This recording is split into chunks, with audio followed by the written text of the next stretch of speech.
Assalamualaikum warahmatullahi wabarakatuh. Waalaikumsalam warahmatullahi wabarakatuh. Untuk hari ini pertemuan ke-6 masih melanjutkan terkait penguasaan kalimat bagian 2. Yang kemarin kita sudah membahas menguasai mengenai penulisan kata, frasa, klausa. Nah, yang disebut sebagai kata adalah satuan bahasa terkecil yang dapat berdiri sendiri. Nah, kemudian kalau frasa adalah gabungan dua kata atau lebih yang bersifat non-predikatif. Nah, maksudnya non-predikatif ini apa nih? Maksudnya non-predikatif itu ya di dalam frasa itu tidak membentuk predikat baru. Jadi ketika membentuk predikat baru, maka disebut sebagai klausa. Atau mudahnya, frasa adalah gabungan beberapa kata yang menempati satu fungsi. Boleh fungsi subjek, boleh fungsi predikat, objek, keterangan. Nah, itulah frasa gitu ya. Nah, sebentar.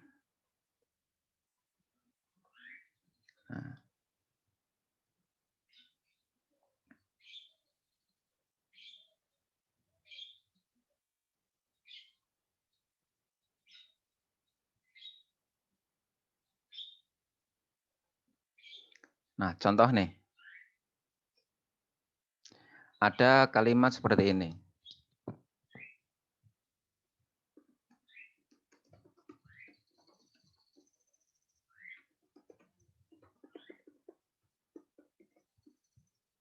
Nah, ada kalimat saya dan teman-teman sedang mengikuti kuliah. Nah, siapa yang sedang mengikuti kuliah? Yang sedang mengikuti kuliah adalah saya dan teman-teman. Maka saya dan teman-teman ini adalah subjek. Nah, ternyata subjek ditempati oleh 1, 2, 3, 4. 4 kata. Maka itulah yang disebut sebagai frasa. Sehingga ada frasanya.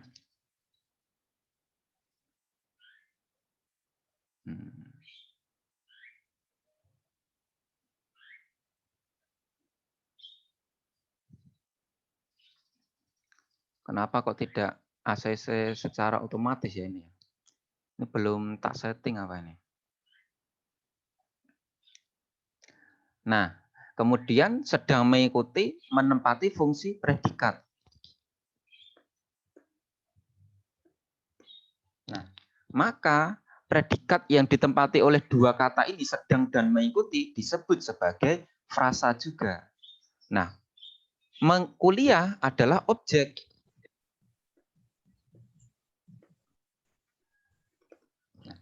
Karena objek hanya ditempati satu kata, yakni kuliah, maka disebut sebagai kata. Sehingga ada satu kata, yakni kuliah. Ada dua frasa, yakni saya dan teman-teman.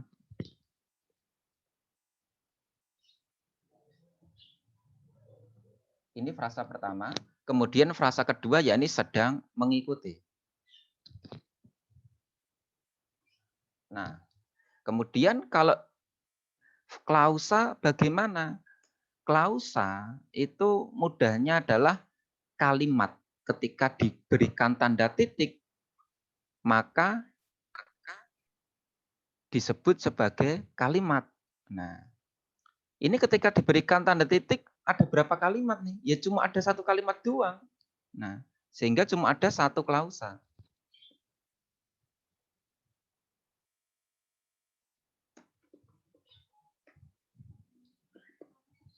Nah, klausanya mana? Klausanya ya ini saya mengikuti kuliah ini klausanya.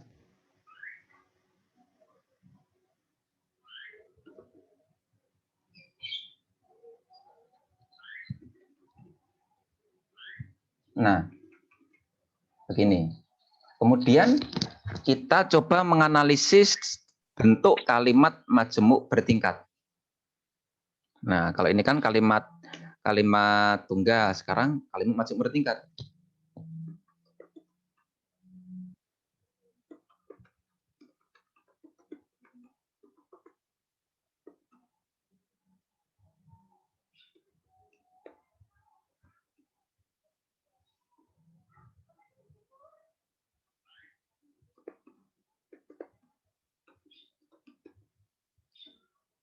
Nah, ketika kami sedang belajar bersama, nah, Anita tiba-tiba datang. Ada berapa kata nih? Ya udah tinggal kita hitung. 1, 2, 3, 4, 5, 6, 7, 8, 9. Ada 9 kata. Nah.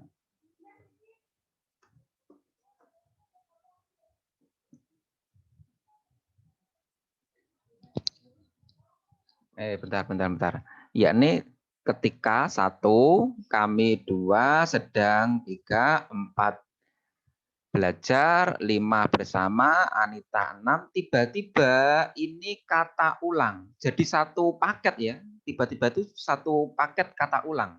Nah, berarti ada 1, 2, 3, 4, 5, 6, 7 tiba-tiba dan 8 datang. Ada 8 kata. Nah, apa aja nih 8 kata? Nah, saya tuliskan. Nah, ini.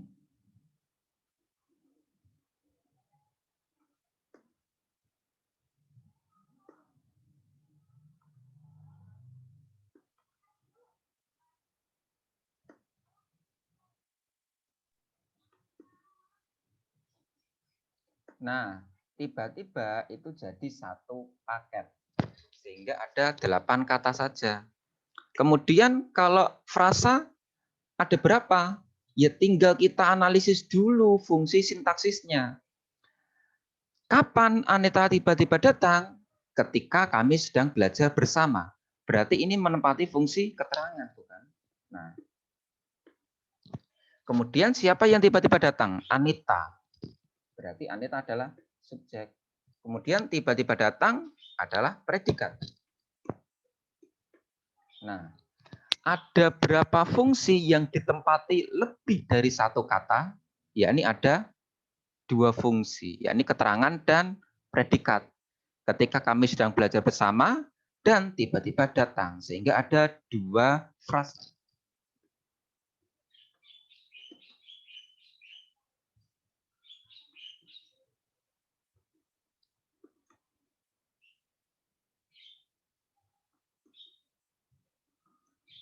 Nah, kalau klausa bagaimana?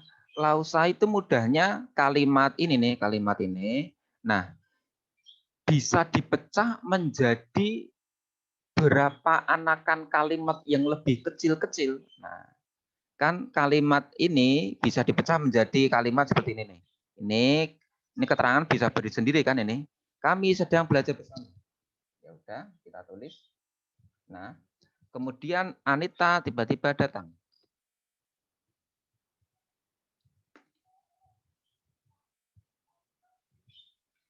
Nah, karena bisa dipecah menjadi 2 kalimat, sehingga memiliki 2 klausa. Nah,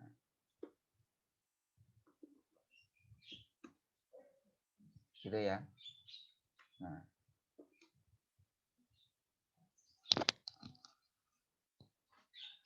bisa dipahami? Apa penjelasan saya terlalu cepat? Mana suaranya? Bisa, Pak. Nah, kemudian contoh yang lain nih.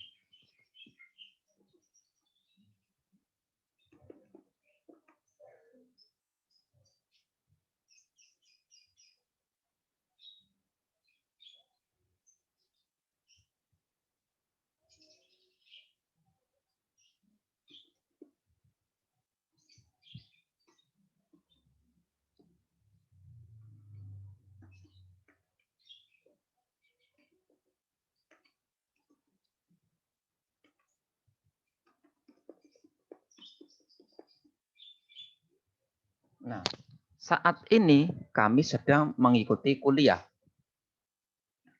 Nah, kalau seperti ini ada berapa klausa? Ada berapa klausa? Nah, ya udah tinggal kita pecah. Ini ada berapa kalimat ketika bisa kita pecah? Kan ini saat ini keterangan. Kemudian kami menempati fungsi subjeknya. Kemudian sedang mengikuti itu tindakan kan, berarti ciri-ciri predikat. Kemudian kuliah objek.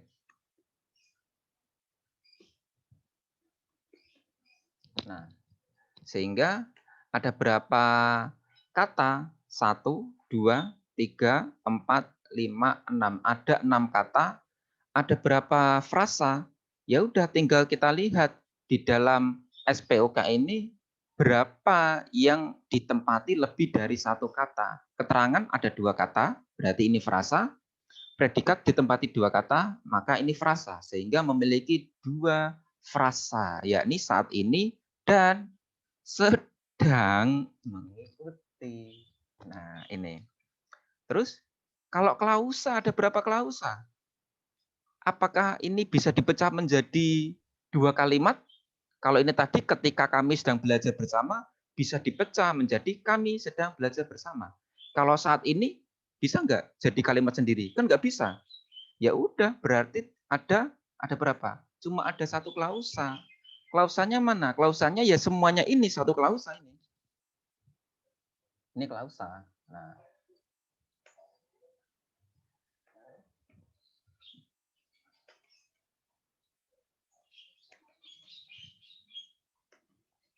Nah, ini klausa.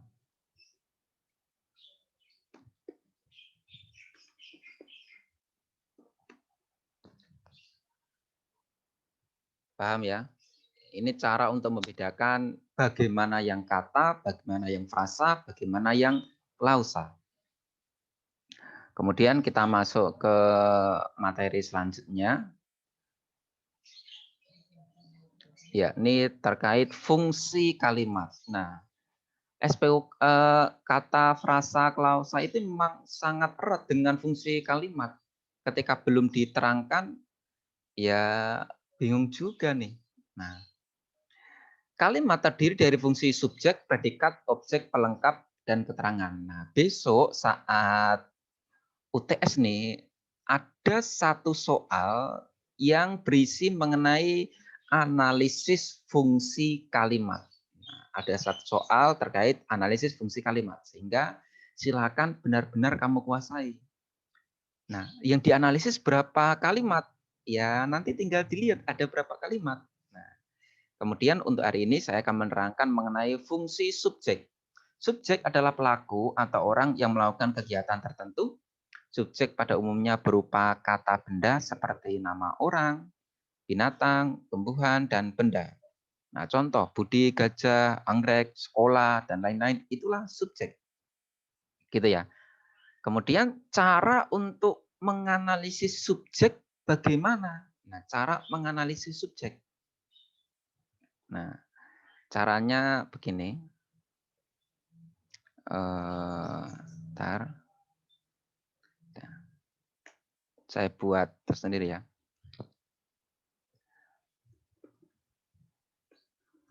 Ciri-ciri subjek. Nah, pertama nih. Ini pasti semuanya udah paham. Ya, ini cara menentukan subjek adalah dibuat pertanyaan apa dan siapa.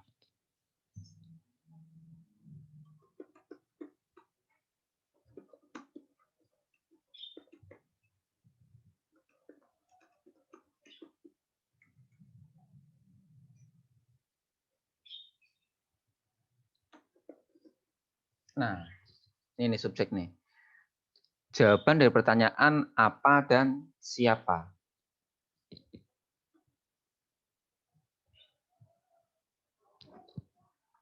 Cuma yang perlu kamu perhatikan nih, dalam membuat pertanyaan tidak boleh mengubah bentukan kata.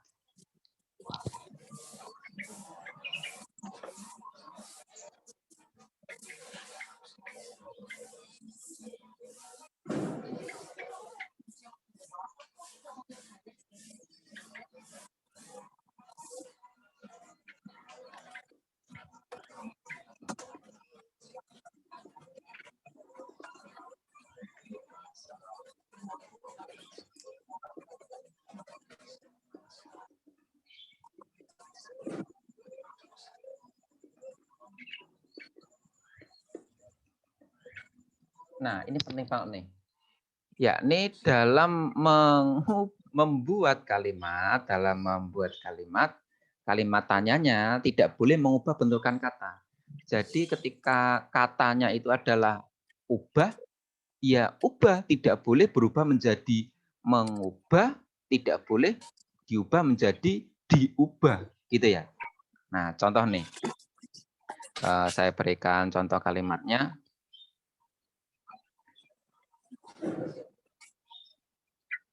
Nah.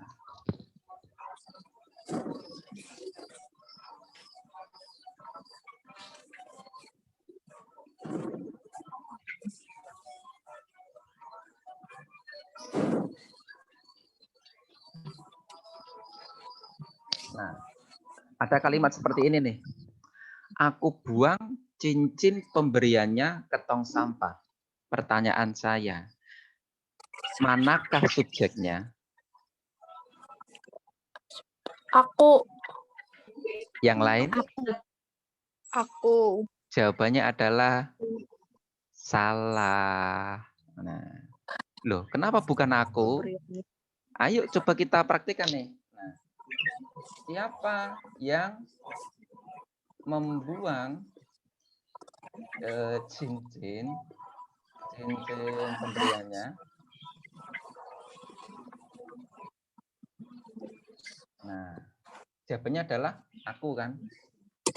Nah, ini nih, dari buang, kemudian kamu ubah menjadi membuang. Nah, kan berarti kan mengubah kata nih. Ingat, tidak boleh mengubah bentukan kata. Ya, tidak boleh mengubah bentukan kata. Ini penting banget nih. Nah, siapa yang membuang? Karena ini mengubah bentukan kata, maka jawaban aku pasti salah. Nah, pertanyaan ini bisa dibuat dengan pertanyaan apa atau siapa. Kok coba kita cek yang apa. Nah, kamu hanya boleh membuat kalimat tanya dengan bantuan tambahan satu kata. Ini yang belum dimut siapa nih? Yang belum dimut ini. Yos. Kemudian apa yang aku buang? Apa yang aku buang? Buang ke tong sampah. Nah, jawabannya adalah cincin pemberiannya.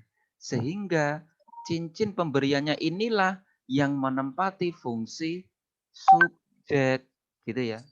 Nah, menempati fungsi subjek, paham ya? Kita tidak boleh mengubah bentukan kata. Kalau ini buang, ya tetap harus menjadi buang, paham ya? Nah, terus predikatnya mana? Predikatnya ya ini aku buang. Nah, ini predikatnya ini. Loh, masa aku buang predikat? Iya. Ini aku buang ini bisa saya tuliskan menjadi ku buang. Nah, ku buang. Nah, ini kan sama aja nih. Ya enggak? Nah, ku buang dengan aku buang sama aja. Nah, ku buang ini menempati fungsi predikat. Ke tong sampah, keterangan dong. Nah, jadi besok kalian akan menuliskan fungsi sintaksis kalimat ini menjadi P, S, dan gitu aja ya. Nah, biar bacanya enak. Nah, P, S, ket gitu aja. Nah, ini cara menganalisis subjek. Nah, paham? Kemudian, ciri yang kedua untuk menganalisis subjek. Subjek adalah terletak sebelum to be. Ya. Terletak sebelum to be. Nah, to be bahasa Inggris nih. Nah, karena to be itu bahasa Inggris harusnya dicetak miring. Nah,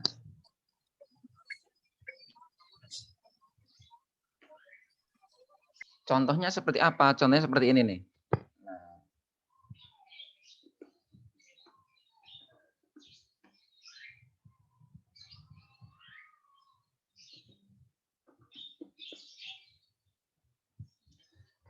dia adalah temanku.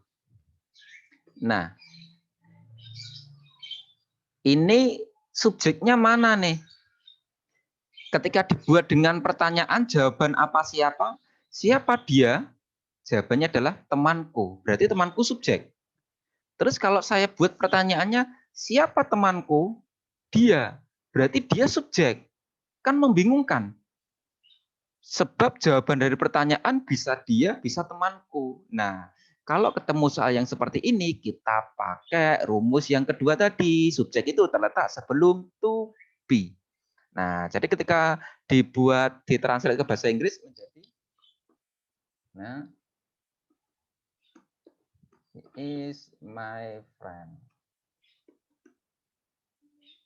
Nah, gini ya. Karena yang terletak sebelum to be is, to be, nah ini to be-nya is, nah adalah he merujuk pada kata dia, sehingga dia adalah subjeknya, gitu ya. Nah, dia ini adalah subjek. Paham ya? Nah, ini cara untuk menganalisis subjek. Nah, kemudian kalau ciri-ciri predikat bagaimana?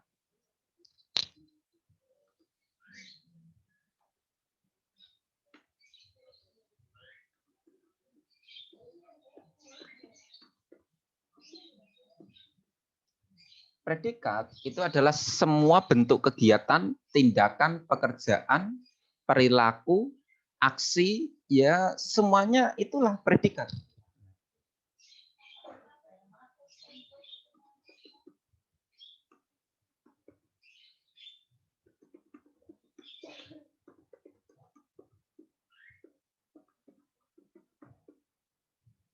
Atau mudahnya adalah verba gitu ya. Atau bisa disebut sebagai verba. Jadi semua verba adalah predikat. Nah, jadi contoh tindakan apa nih?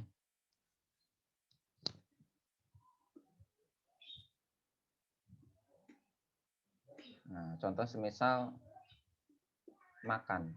Makan ya predikat. Nah, kemudian kalau meninggal. Meninggal ini bentuk tindakan enggak? Bentuk kegiatan enggak? Termasuk juga predikat, gitu ya. Nah, pokoknya semua tindakan itu predikat. Makan, minum, lari, menulis, mendengarkan, berpikir, menyukai, nah, semuanya juga predikat, gitu ya. Nah, kemudian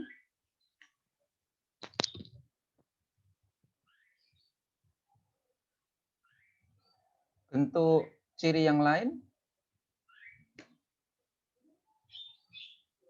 yakni berbentuk verba identifikatif. Nah, semua verba identifikatif ini menempati fungsi predikat. Apa itu verba identifikatif? Verba identifikatif itu contohnya adalah ialah, yakni, yaitu, nah, adalah. Nah, ini disebut sebagai verba identifikatif, termasuk merupakan. Nah, maka ketika ketemu soal seperti ini, ya inilah predikatnya, gitu ya.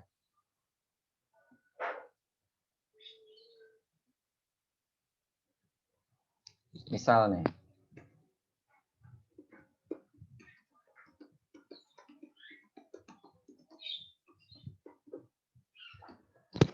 ayahku adalah orang yang sangat baik. Nah, siapa yang orang yang sangat baik? Jawabannya kan ayahku, maka ini subjek. Nah, ada kata adalah. Adalah ini verba identifikatif. Jadi predikatnya adalah.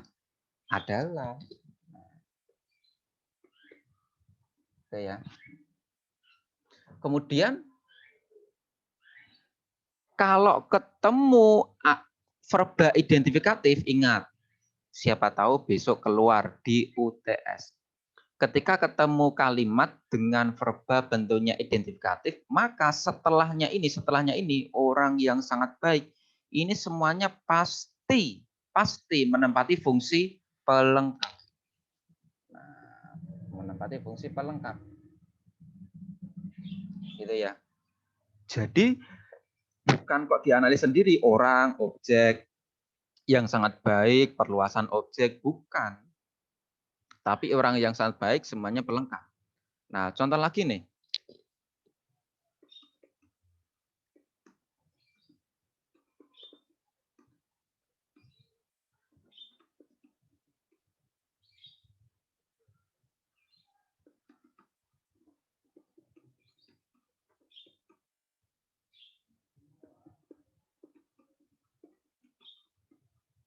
Nah, Indonesia adalah suatu negara yang terdiri dari berbagai suku, bahasa, dan bangsa. Kemudian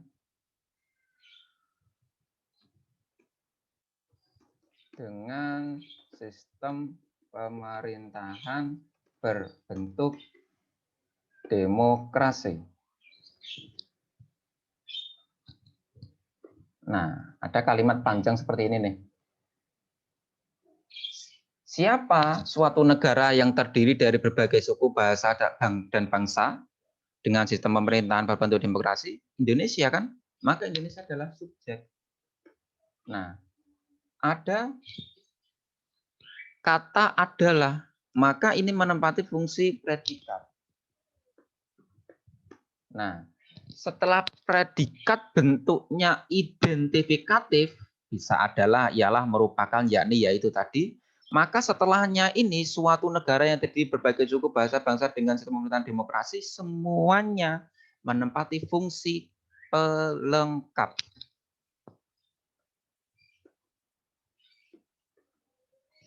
Nah, gini ya. Nah, pokoknya setelahnya adalah pelengkap. Nah, kemudian itu ciri-ciri predikat. Kita lanjut ke ciri-ciri objek.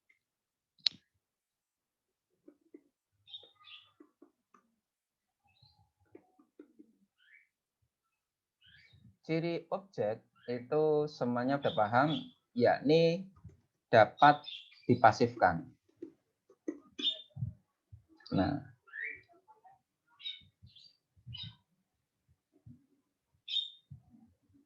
maksud dari dapat dipasifkan ini seperti ini nih.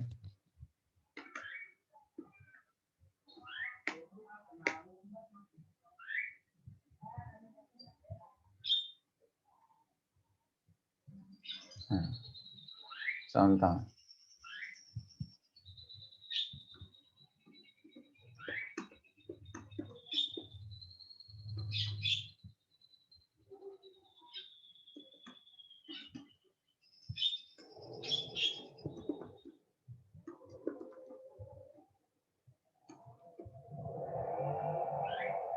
Beberapa dari kami sedang mengerjakan tugas 2. Nah, tugas 2 bahasa Indonesia. Itu aja ya. Nah, semuanya udah mengerjakan harusnya. Siapa yang sedang mengerjakan tugas 2? Yakni beberapa dari kami. Maka ini adalah subjeknya. Sedang mengerjakan bentuk tindakan ya. Maka ini adalah predikat. Nah, kemudian tugas 2, apakah ini objek? Coba kita cek dengan ciri objek, yakni dapat dipasifkan. Apakah dapat dipasifkan? Nah,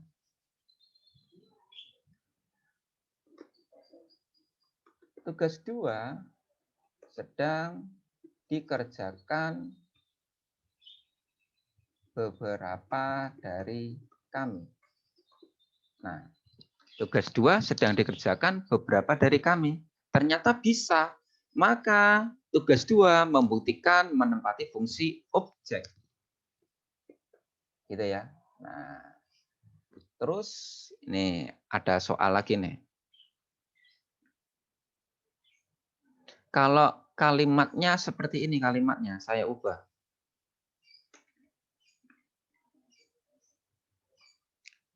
Kalimatnya saya ubah.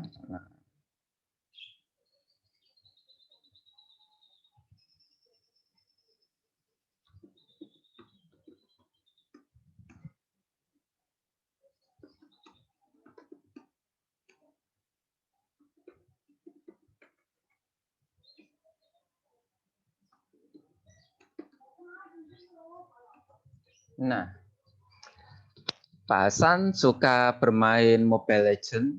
Nah, siapa yang suka bermain Mobile Legends? Pak Hasan berarti menempati fungsi subjek dong. Kemudian suka bermain predikat. Nah, pertanyaannya, Mobile Legends menempati fungsi apa? Ayo semuanya. Objek.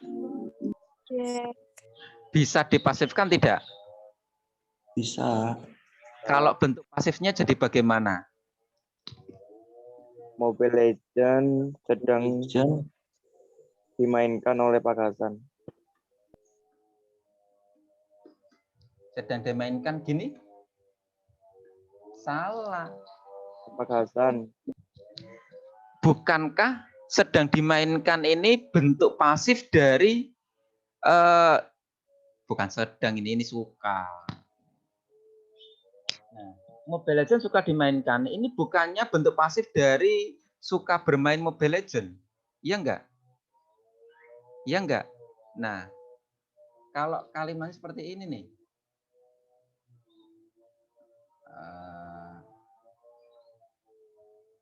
Kalau kalimatnya suka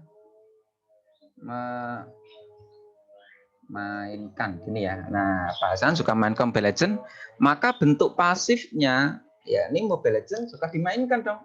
Benar. Nah, ya enggak? Suka dimainkan Pak Hasan. Ini benar. Nah, kalau Pak Hasan suka bermain Mobile Legends suka dimainkan. Dimainkan, ingat, dimainkan itu bentuk pasif dari memainkan. Ya kan? Memakan, dimakan. Memukul, dipukul. Nah, menolak, ditolak. Ditolak, nangis. Nah, maka bermain ini bentuk pasifnya apa? Bermainkan gitu atau nggak bisa kan? Nggak ada bermain bentuk pasif, nggak ada. Ini bukan bentuk pasifnya. Karena bukan bentuk pasif, maka Mobile Legends ini bukanlah objek gitu ya. Ini bukan objek. Nah, terus apa nih?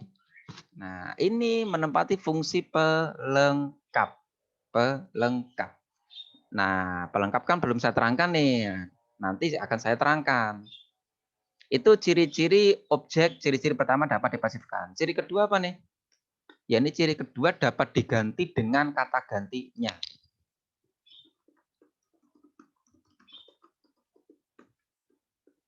Nah, dapat diganti dengan kata gantinya ini nih. Nah,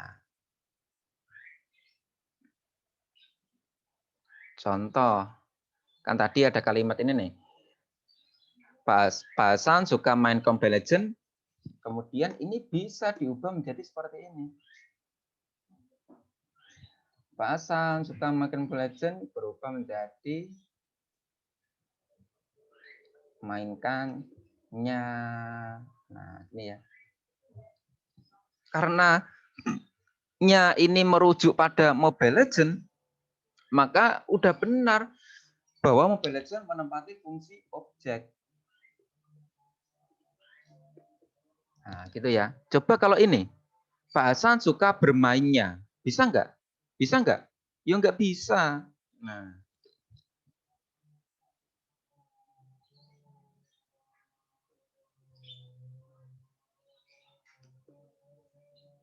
ini kan nggak bisa nih. Ini tidak berterima.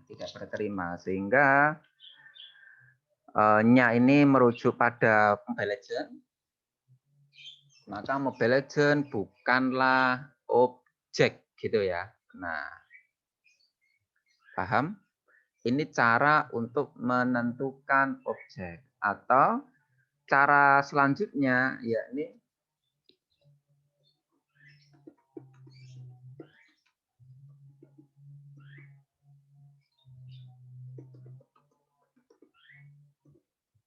terletak setelah predikat aktif transitif. Ciri-ciri predikat aktif transitif yakni predikat yang diawali me.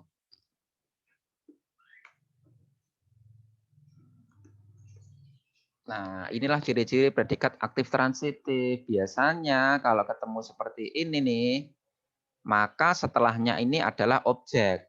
Cuma tidak menjadi suatu bentuk kepastian, tidak selalu. Karena ini predikatnya ini diawali dengan imbuhan me, ya kan? Diawali dengan imbuhan me, maka setelah predikat ini memainkan ini, maka Mobile Legends ini pasti objek gitu ya, pasti objek. Nah, karena diawali dengan imbuhan me. Sedangkan Mobile Legends di sini, nah, terletak setelah predikat ber, ya, predikat ber. Bukan predikat me kan, bukan predikat me. Maka setelah bermain juga bukan objek. Nah, melainkan pelengkap gitu ya. Itu ciri-ciri objek. Cuma setelah predikat me itu enggak selalu objek. Nah, contohnya seperti apa yang tidak selalu objek? Contoh seperti ini nih.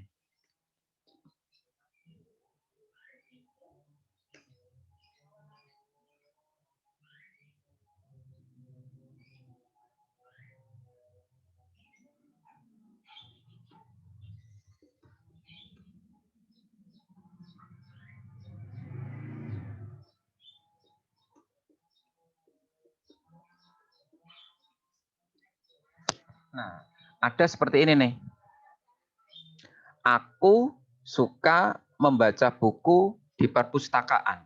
Siapa yang suka membaca buku di perpustakaan? Jawabannya adalah subjek. Suka membaca bentuk tindakan, berarti predikat. Nah, predikatnya ada imbuhan me, berarti aktif transitif kan? Maka setelahnya buku ini menempati fungsi objek. Nah, begitu kan? Cuma kalimat seperti ini bisa saya tulis menjadi seperti ini. Nah, aku suka membaca di perpustakaan. Bisa kan? Bisa. Nah, aku subjek suka membaca predikat. Di perpustakaan, padahal predikatnya ini me nih, predikatnya me. Predikat aktif transitif adalah predikat yang membutuhkan kehadiran objek. Sedangkan di sini tidak ada objek. Boleh tidak? Boleh kan? Ini disebut yang tadi, yang kalimat ini disebut sebagai kalimat aktif transitif, yakni kalimat aktif yang membutuhkan kehadiran objek. Kalau yang ini disebut sebagai kalimat aktif semi transitif. Ini ya. Nah, inilah yang disebut sebagai kalimat aktif semi transitif. Nah, ada menya, cuma tidak ada objek. Itulah yang disebut semi transitif. Paham ya? Nah, kemudian kita lanjutkan dengan ciri-ciri keterangan. Kita bahas dulu ciri-ciri keterangan.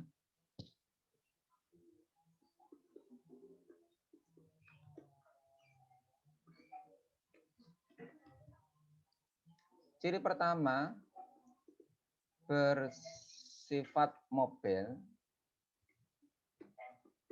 Mobil itu mobilitas, dari kata mobilitas. Nah, berarti dapat dipindah-pindah.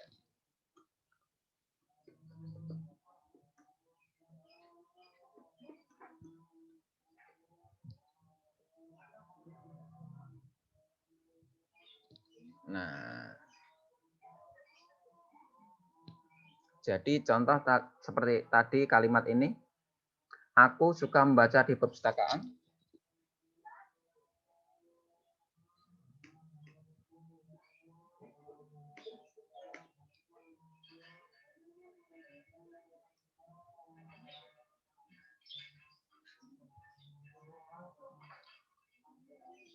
Nah, di perpustakaan ini, apakah keterangan?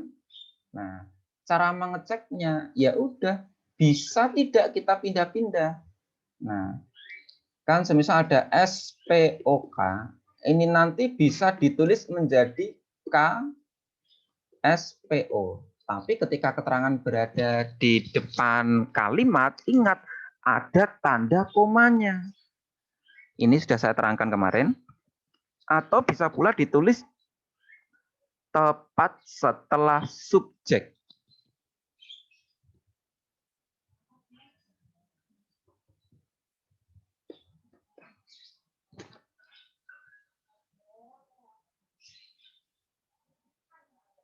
Tepat setelah subjek. Nah, jadi nanti akan bisa dituliskan seperti ini nih. Nah, di perpustakaan mengawali kalimat. Nah, aku suka membaca. Nah, atau bentuk yang kedua,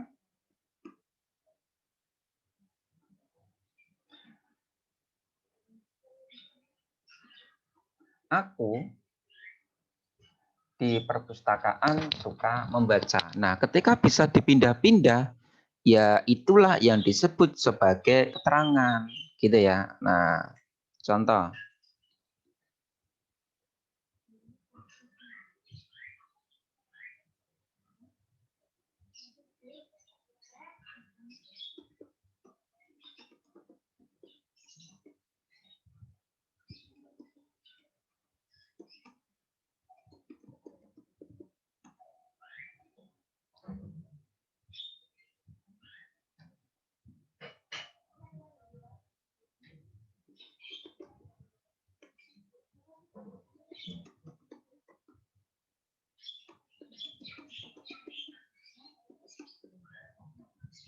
Nah, aku sama sekali tidak mengetahui terkait masalah yang menimpanya. Siapa yang tidak mengetahui sama sekali? Aku dong. Sama sekali tidak mengetahui predikat. Nah, predikatnya itu ini ya, ini predikatnya itu sebetulnya ini. Ini predikat nih, mengetahui itu predikat. Nah, terus kalau sama sekali tidak mengetahui, ini ya disebut sebagai keterangan yang menerangkan predikat. Keterangan yang menerangkan predikat. Nah, inilah yang disebut sebagai adverbia, gitu ya, adverbia. Nah, jadi ketika predikatnya mengetahui bisa ditulis akan mengetahui, sudah mengetahui, belum mengetahui. Nah, akan, sudah, belum, itulah adverbia, gitu ya. Tapi ini kan yang merah ini menerangkan mengetahui, maka semuanya ini jadi satu paket menempati fungsi predikat. Sama sekali tidak mengetahui menempati fungsi predikat. Nah, terkait masalah yang menimpanya, ini kira-kira menempati fungsi apa nih? Predikatnya me, ya enggak? Ini predikatnya me, ada predikat me. Nah, kira-kira apakah setelahnya ini menempati fungsi objek? Nah,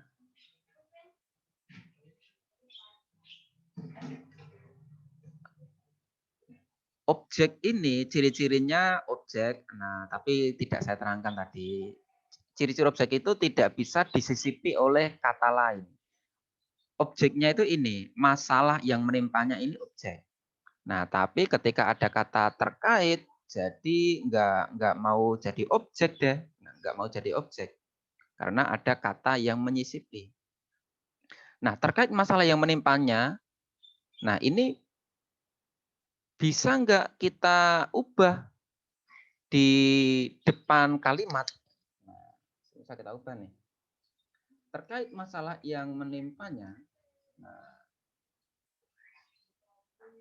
aku sama sekali tidak mengetahui.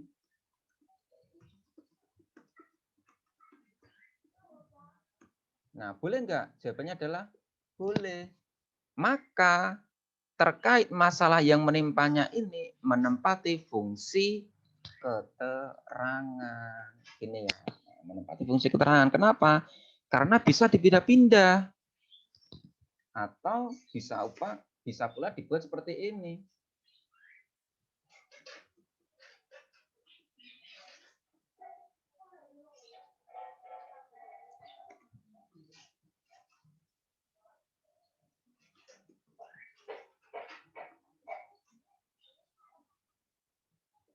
Nah, aku terkait masalah yang menimpanya, nah ini kan bisa nih. Aku terkait masalah yang menimpanya sama sekali tidak mengetahui. Ini juga boleh. Nah, membuktikan bahwa terkait masalah yang menimpanya ini menempati fungsi keterangan. Paham ya? Kemudian ciri yang lain nih, ciri yang lain.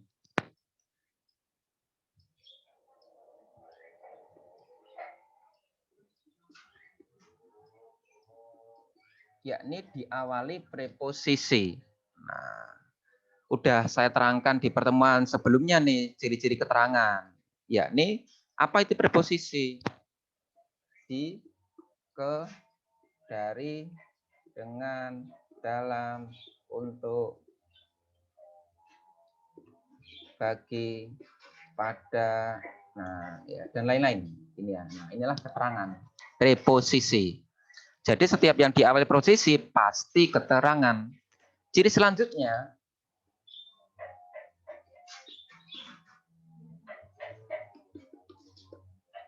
nah, diawali konjungsi. Ini juga keterangan. Nah, contohnya tadi, mana tadi? Nah, ini nih. Ketika kami sedang belajar bersama, Anita tiba-tiba datang. Ada konjungsi ketika. Nah, maka ketika kami sedang belajar bersama ini menempati fungsi keterangan, gitu ya, menempati fungsi keterangan. Nah, paham ya? Ini ciri-ciri keterangan. Kemudian kita masuk ke yang terakhir, ciri-ciri pelengkap.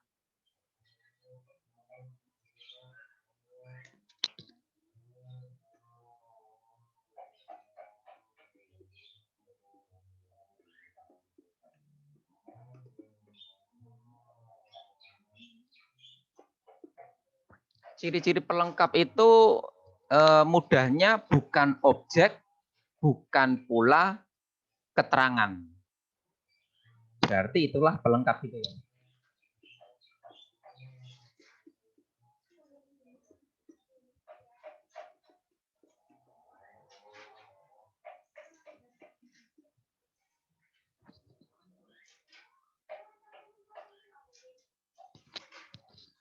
Tidak dapat dipasifkan, tidak dapat dipindah-pindah. Kemudian itulah ciri-ciri pelengkap. Ketika tidak dapat dipasifkan, tidak dapat dipindah, maka pelengkap. Sama seperti ini nih. Nah, bentar.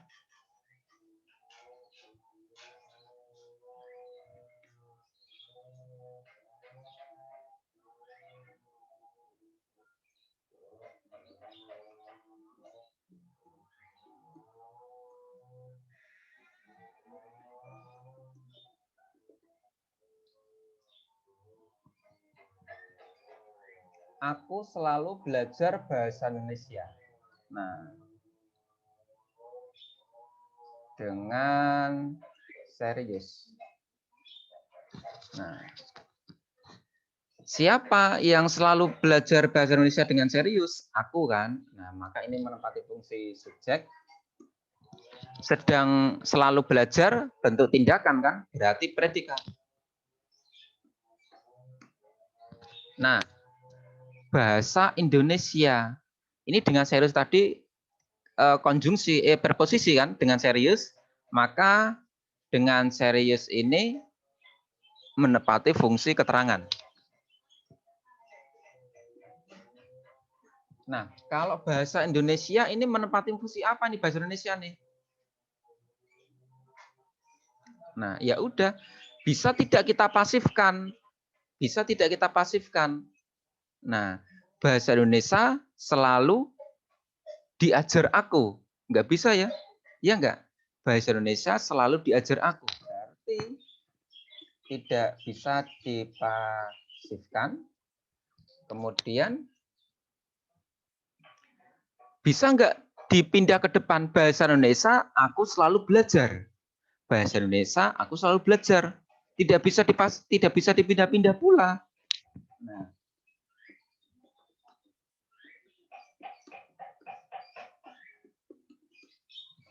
karena tidak bisa dipasifkan berarti bukan objek kan, tidak dapat dipindah-pindah berarti juga bukan keterangan, maka inilah yang disebut sebagai pelengkap. Nah, gitu ya. Inilah ciri-ciri pelengkap, yakni ketika tidak bisa dipasifkan dan ketika tidak bisa dipindah-pindah. Nah, kalau ciri khusus pelengkap ada tidak? Ya, ada ciri pelengkap seperti ini, yakni terletak setelah predikat intransitif.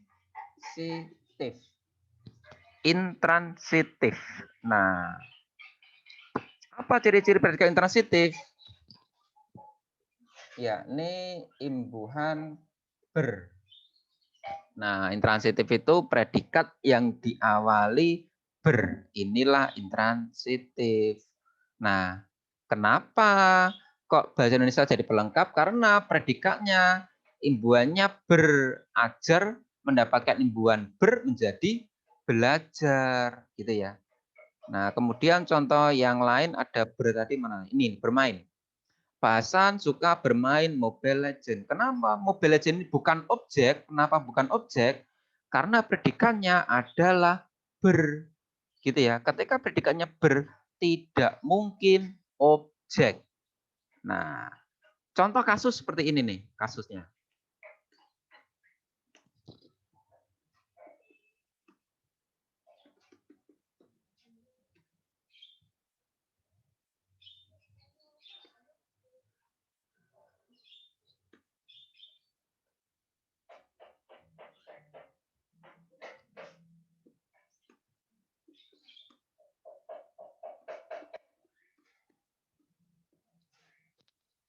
Aku menjual HP, aku berjualan HP. Nah, bedanya apa nih? Kalau aku menjual HP, ini kalimat aktif transitif.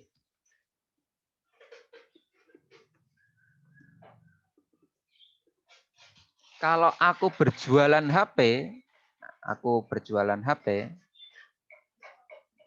ini kalimat aktif intransitif.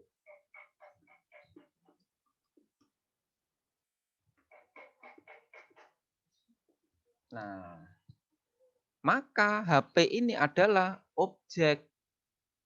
Kenapa? Karena bisa dipasifkan. HP dijual aku. Dan ciri kedua adanya imbuhan menasal. Ini ada imbuhan menasal. Memperkuat bahwa HP adalah objek, gitu ya. Jadi HP di sini adalah objek.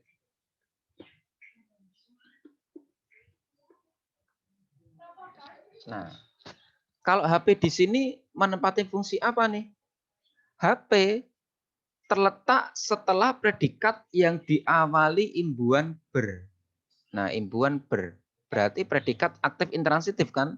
Intransitif artinya predikat yang tidak memerlukan kehadiran objek. Sehingga HP ini bukanlah objek. Nah,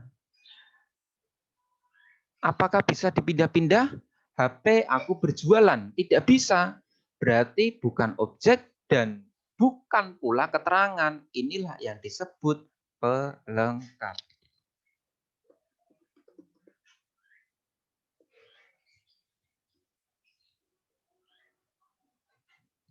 Paham ya? Itulah perbedaan perbedaan subjek, predikat, objek, pelengkap gitu ya. Nah, kemudian untuk selanjutnya jenis-jenis kalimat ini berdasarkan pengucapan, ada kalimat langsung, ada kalimat tak langsung. Ciri-ciri kalimat langsung ya seperti kalimat dialog. Ibu berkata, tanda petik. Nah, ini kalimat langsung. Kalau kalimat tak langsung, ya tinggal diubah. Ibu berkata bahwa, nah itulah kalimat tidak langsung. Kemudian berdasarkan frasanya, nah ada kalimat tunggal dan ada kalimat majemuk. Yang disebut kalimat tunggal apa? Kalimat tunggal itu ya hanya memiliki satu klausa. Nah, kalau kalimat majemuk, ya ini kalimat yang terdiri atas dua atau lebih kalimat tunggal. Nah, ini kalimat majemuk nih. Itu ya. Semuanya udah paham? Kemudian kalau berdasarkan isinya, ada kalimat perintah yang dicirikan dengan tanda seru seperti ini. Nah, tanda seru seperti ini. Kemudian ada kalimat berita yang dicirikan dengan tujuannya memberikan informatif dan diakhiri tanda titik. Nah, kemudian kalimat tanya, semuanya paham, diakhiri dengan tanda tanya. Kalimat seruan, nah apa nih kalimat seruan? Kalimat seruan itu seperti ini. Aduh, wah, amboy. Nah, itu semuanya adalah kalimat seru gitu ya. Nah, sebentar.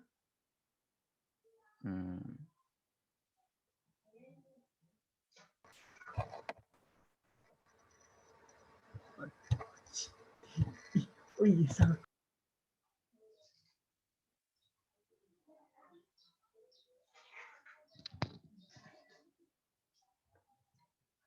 Semuanya silakan yang belum mengaktifkan belum mengaktifkan apanya,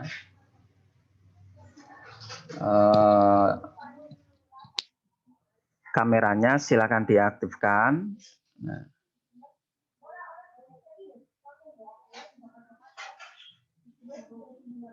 Gimana nih ya? Sebentar. Kok nggak bisa saya buat full ya? Oh ini. Nah. Mau saya screenshot gitu ya.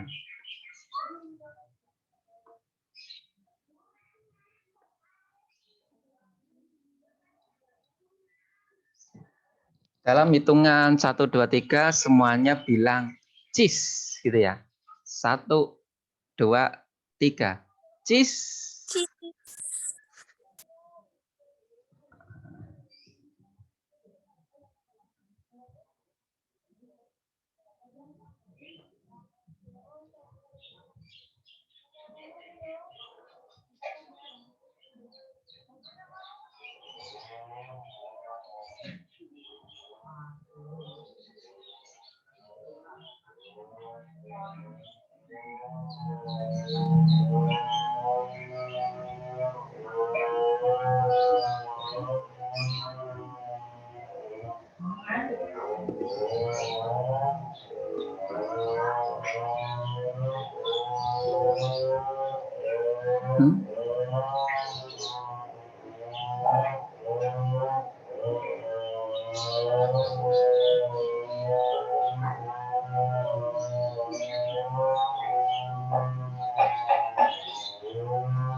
Kemudian yang lain bentar. Yang belum kena screenshot, Nah.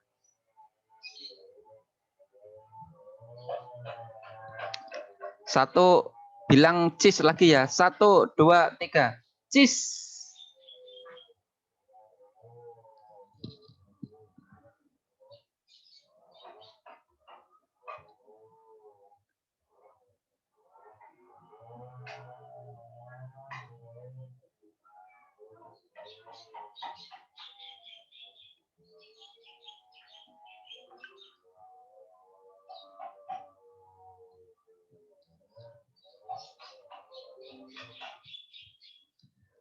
Ya.